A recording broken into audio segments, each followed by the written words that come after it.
என் ஜாதியை சேர்ந்த டைரக்டர் அஸ்வத் அவரை பற்றி சொல்லணும். மிஸ்கின் சொன்னது உண்மைதான், ரொம்ப கராரான பேர் வழி. ஆனால் அதில் கொஞ்சம் கூட சிலைக்கவே மாட்டார், கொஞ்சம் கூட டயர்டே ஆக மாட்டார்.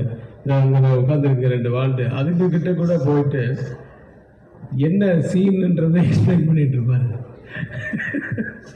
அந்த சீனை வந்து ஒவ்வொரு ஷாட்டும் இந்த ஷாட்டில் இந்த டைலாக் மட்டும் அப்படி இல்லை, இந்த சீனுடைய டோட்டல் இது வந்து ஒவ்வொரு கேரக்டர் ஆர்டிஸ்ட்கிட்டையும் சொல்லிட்டு இருப்பார். அதுக்கெல்லாம் ரொம்ப பொறுமை வேணும். நான் இப்போ நிறைய படத்தில் நடிக்கிறது எல்லாமே வந்து நியூ டைரக்டர்ஸ் நிறைய பேர்கிட்ட நடிக்கிறேன். ஒருத்தர்கிட்ட ஒன்று கற்றுக்கிறேன். அஸ்வத் கிட்டேருந்து நான் கற்றுக்கிட்டது என்னென்னா, சின்னப்பா எப்படி நம்மளை மாதிரி கத்தாமல் சத்தம் போடாமல் எப்படி வேலை பண்ண முடியுது அப்படின்னு பார்த்தா, காரணம் கேமராமேன். அவருக்கு பதில் அவர் கத்தினார்.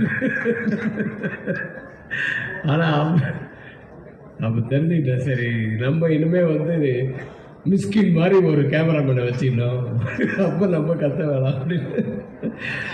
ஸோ நல்ல ஒரு உழைப்பாளி. அவருடைய முதல் படமும் நான் பார்த்தேன். இந்த படமும் வந்து அவர் கதையை சொன்ன விதம் மட்டும் இல்லை, அந்த கதையிலே வந்து ஒரு ரொம்ப பெரிய விஷயமெல்லாம் இல்லை, ஆனால் ஒரு நல்ல ஒரு ரியாலிட்டியான ஒரு நேச்சுரலான ஒரு ஃபீல் ஒன்று இருக்கும். ஒரு ஃபீல் குட் ஃபிலிம் மாதிரி இருக்கும். எல்லாரையும் போய் சேரும். என்டர்டெயின்மெண்ட் வேல்யூ இருக்குது, எல்லாமே இருக்குது. All the best Ashwath, god bless you. அடுத்தது ப்ரொடியூசர்ஸ். நான் இந்த ப்ரொடியூசர்ஸ் வந்து ரொம்ப வருஷமாக நான் பார்த்துட்ருக்கேன்.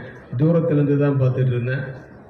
நிறைய நல்ல படங்கள். பட் என்கிட்ட ஒர்க் பண்ண ஒரு டீம் தான் அவங்க கம்பெனியில் ஒர்க் பண்ணது. முதல்ல இருந்தே எனக்கு ஒர்க் பண்ணது வந்து எனக்கு ரொம்ப சந்தோஷம். தேனப்பன் என்கிட்ட இருந்தார், அவர்கிட்ட இருந்தார் வெங்கட், மாரியப்பன், இவங்கெல்லாம் வந்து என் ஆஃபீஸில் ஒர்க் பண்ணிகிட்டு இருந்தவங்க. அதுக்கப்புறமா அங்கே போனாங்க.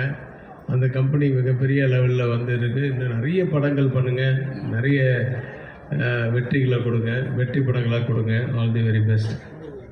ஒரு ஹீரோ பிரதீப் வந்து டைரக்டராக இருக்கும்போது கோமாளி படத்தில் நான் நடிச்சிருந்தேன். நான் இப்போது பார்க்கும்போது நானும் ரவியும் பேசிப்போம், இந்த மனுஷன் வந்து சாப்பிடவே மாட்டாரு, தூங்குவாரான்னு தெரில, அவ்வளோ உழைப்பார். அங்கேயே ஸ்பாட்லேயே உட்காந்துட்டு நிறைய வேலை வாங்குவார் எல்லாரையும். அப்படியும் விடுவார். அப்படியே டோட்டலாக கான்ட்ராஸ்டாக நான் இந்த படத்தில் நடிகராக பார்க்கும்போது இருந்தது. என்னென்னா, அவர் பாட்டு சைலண்ட்டாக ஒரு இடத்துல உட்காந்துட்டு நானே கேட்பேன், என்ன அந்த மாதிரி பார்க்க முடியலையே அப்படின்னு. ஏன்னா சாப்பாடு கூட அந்த கிண்ணத்தில் போட்டு கொண்டு வந்து லஞ்ச் டயத்தில் கொடுத்துருவாங்க. பிரதீப் படத்தில் நடித்தா மட்டும் பிரேக்குன்றது ஒன்று இருக்கவே இருக்காது வாழ்க்கையில். அந்த யூனிட் கேட்டால் பிரேக்கா, அதெல்லாம் மறந்து பல மாதமாச்சு சாப்பிடுவாங்க. இந்த பிரேக்கே விடாமல் அவர் மட்டும் எல்லோரும் போய் சாப்பிடுவாங்க அப்படின்ட்டு அவரும் கேமராமேனும் ஒரு கிண்ணத்தில் சாப்பிட்டுட்டு அப்படி வேலை பார்ப்பாங்க. அவ்வளோ ஹார்ட் ஒர்க்கர், அவ்வளோ கோபமும் வரும், எல்லாம் வரும். அப்படி இருந்தவர் அப்படியே டோட்டல் கான்ட்ராஸ்டாக இருந்தார். மிஸ்கின் சொன்ன ஒரு வார்த்தை எனக்கு ரொம்ப இதாக இருந்தது. அதாவது டைரக்டர்ஸ் ஆர்டிஸ்ட் அது வந்து ரொம்ப கஷ்டம். அதே மாதிரி டயத்துக்கு வர்றது, கூப்பிட்ட உடனே திரும்பி பார்த்தா அங்கே ஆர்டிஸ்ட் இருக்கிறது. டைரக்டர் என்ன சொன்னாலும் சரி சார் ஒன் மோர் சின்ன மிஸ்டேக் தான் இருக்கும். அதை வந்து டப்பிங்கில் கூட அட்ஜஸ்ட் பண்ணலாம். ஆனால் டைரக்டர் வந்து இல்லை இங்கேயே பண்ணிவிடு அப்படின்னு வர்றார். நான் நினைப்பேன், ஒருவேளை டப்பிங்க்கு ஒரு போமாட்டார் போட்டிருக்கு, அதனால் தப்பாகவே எடுத்துட்டா என்ன பண்ணுறது. அதனால் ஆனால் டப்பிங்லேயே அவர் உட்காந்துருப்பார் டைரக்டர். ஸோ அது மாதிரி சின்ன விஷயத்தை கூட நல்லா கொஞ்சம் கூட அதை ஃபீல் பண்ணாமல் நடிக்கிற ஒரு ஆர்டிஸ்ட்டு. இது வந்து நான் பெருமைக்கு சொல்ல, நீ இது எப்பவுமே அப்படி இருக்கணும். ஏன்னா 50 வருஷம் கழிச்சு இன்றைக்கும் ரஜினி சார் அப்படி தான் இருக்காரு. ரஜினி சார் உங்களை மாதிரி அந்த ஸ்கிரிப்டு நடக்கும்போது தான் ஃபுல்லாக வந்து ஃபுல்லாக அவர் மண்டையில் ஏற்றிக்கிட்டுப்பார், கரெக்ஷன்ஸ் சொல்லுவார், நல்லா இல்லைன்னா மாற்றிப்பார், அப்போ நம்மளை மாற்றினா நல்லா இருந்ததுன்னா ஏற்றுப்பார், அந்த மாதிரி நிறைய பண்ணுவார். ஆனால் ஸ்பாட்டுன்னு ஒன்று வந்துச்சுன்னா, சார் இல்லை சார் ஒரு அரை ஸ்டெப்பு முன்னாடி வந்துட்டீங்க அப்படின்னு சொன்னால் கூட மறுபடியும் ஒன் மோர் பண்ணுவார். எல்லா விஷயத்துக்குமே என்ன டைரக்டர் சொல்கிறாரு அதுதான் நீங்கள் பண்ணிகிட்ருக்கீங்க. எப்பவும் அதே மாதிரி பண்ணுங்கள். You will be what someone உலகறிய இப்போவே உலகறிய ஒரு ஒரு ஒரு நடிகராக இருக்கீங்க, இயக்குனர் ஆக மறுபடியும் மறந்துடாதீங்க.